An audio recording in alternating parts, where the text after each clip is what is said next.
Hello guys, and welcome back to another Harrison Watt restoration video. I am Dan Harrison, as always. Who else would I be? I'm back on my pesky Vivaro that I bought from Copart, and we're going to be continuing to do it up. So today should be just a short video, but hopefully you take something away from it, or you at least enjoy it. And I'm going to be tackling the power steering pump. Now, lucky for me, I still haven't built this up from all the other jobs I'm doing, so currently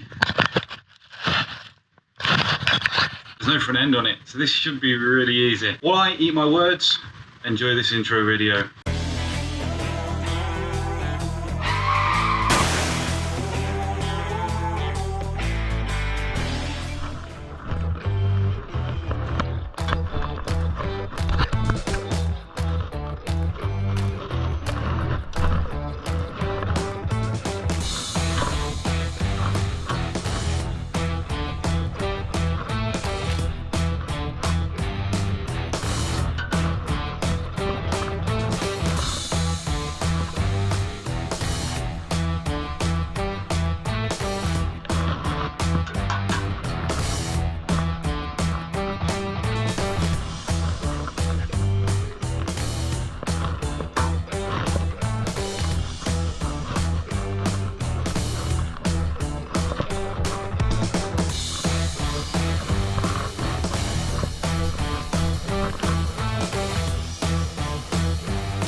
Okay guys, so that's the power steering pump changed. Now as you saw in the video, there was a slight difference. So this is the Renault engine, and the pulley I got, I'm pretty sure, is off the Vauxhall version. Now they're identical, other than the actual pulley itself is slightly larger. Now if it was the other way around and I had the larger pulley on the van and I needed to replace it with the smaller one, couldn't have done it. But because it was the other way around, I can allow that little extra, because the belt's smaller than the actual pulley, but all the teeth are in the right place. So I lined them all up, as you saw in the video, hopefully. The inner splines are all the same distance apart, so it's not going to rip through the belt.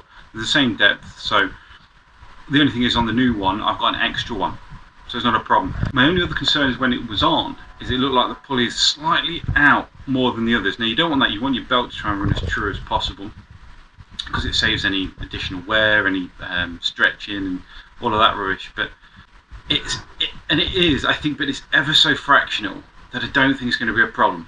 So I ran it there, it didn't try and spit itself off, and it seemed to run smooth. It did take the battery charging light off on the dash, I saw, so it seems to be doing the job. Once I've rebuilt it all up, is to put the power steering fluid in it, and it is as simple as you're going to put the fluid in the bottle and let it glug glug glug down, start it, and it will suck even more down, put it back to the max, and then you want to go from lock to lock, so left and right on the steering wheel, and you want to do that probably 4 or 5 times, or until what you might find is it goes on the steering wheel. What you want to do is wait till that's nice and smooth, and then keep your power steering fluid level at the right place. Once you've done that, yeah, you should be fine. Take it for a nice long test drive, let it get hot, because it should have a different hot to cold level, and then yeah, make sure as long as it's in there, you've bled your system, and great. So that's that job done. Hopefully this was entertaining and it was educational, maybe give you the confidence to have a go. Again, I know it's easy because I've got all the front end off, but that's my next job now, really, is put it back together and then see if it'll ever run again. So anyway, see you guys in the next one.